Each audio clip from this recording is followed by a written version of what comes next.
So no, I don't teach you anything I learned when I was selling cars. What I do is I teach you things I learned from the best salespeople in the United States.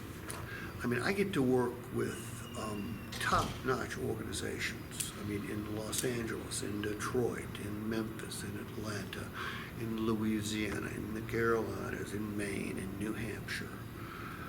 I pick the brains of salespeople that sell 40, 50, and 60 cars a month, okay? They teach me these things. Actually, I learned the title one from a motorcycle salesman.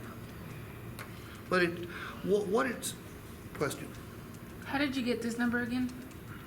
I ask you what you thought the vehicle would be worth after you finished paying it off.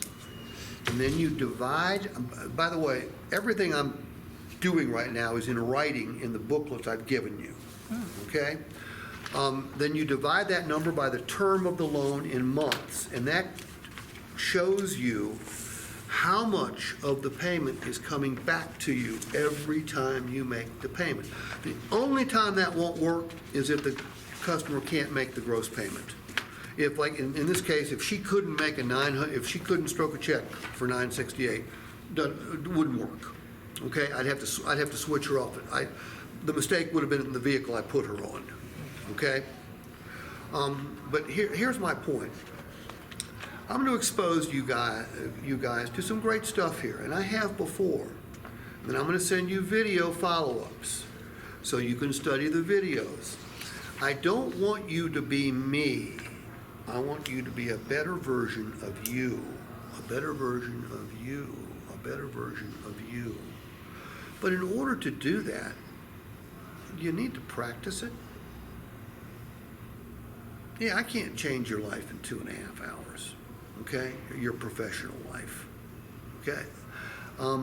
But the information I give you gives you guys the ability to change your professional lives. And I'm talking about making more money, because that's the only reason you should be selling cars. Yeah. I mean, I'm sure you love people because people love car salespeople, don't they? Right.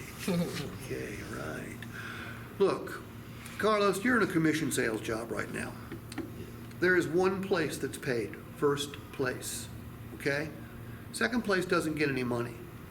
So if you and Andrea are in competition and both customers have talked to both of you and you follow up, neither one of them buy the first time in. You guys work in the same store? Well, so it wouldn't work. Let's pretend you're in different stores. And the customer, you follow the customer up and they say this to you, Carlos. Carlos, you're a great young man. We really had a good time with you. Loved your vehicle, loved your store. It was a photo finish and you lost by a nose because we bought from Andrea, but we'll certainly consider you next time. What's your reward? 0. You win or you lose in your business. You're in the purest of competitive environments. And if that's the case, you should be practicing your profession frequently. But that's not part of the automotive culture, is it? I mean, obviously I've showed you this stuff before, yet you don't know it and you don't use it. If you used it, it would make you more money, okay? If you used it, it would make you more money. If you used it, it would make you more money. But you won't use it until you've got the confidence necessary to use it. Do you think I picked this up the first time I saw it?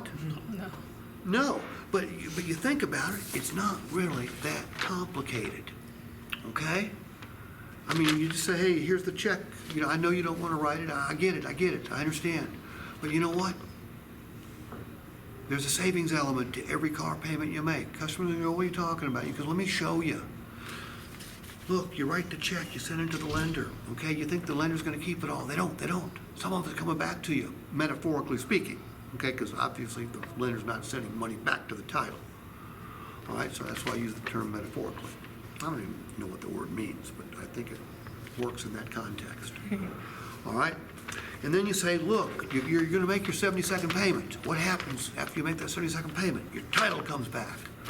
And the question is, all right, this is a $48,000 vehicle. What do you think it'll be worth in 6 years? Because ideally, you're investing it back into yourself is what the car would be worth. at the Well, end. that's what you are. Part of the payment is an investment in yourself. Look, the $968 is what you pay to own the vehicle. The $690 is what you pay to drive it. Okay? Because if at the end of 6 years it's worth 20 grand, and chances are it will be, you sell it, then your net payment was only $690 a month.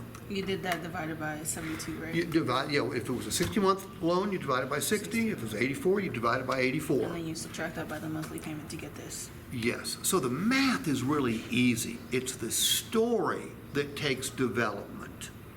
It's going, hey, everybody knows vehicles depreciate, but here's something that not everybody knows. And all this is in there, okay? It's on page, it starts, Here. where does it start? Down here? Your payment is playing for 70. Right. Okay? So much, tell a great story and do the proper math. Right. Let's look at this for a second. Okay, we're now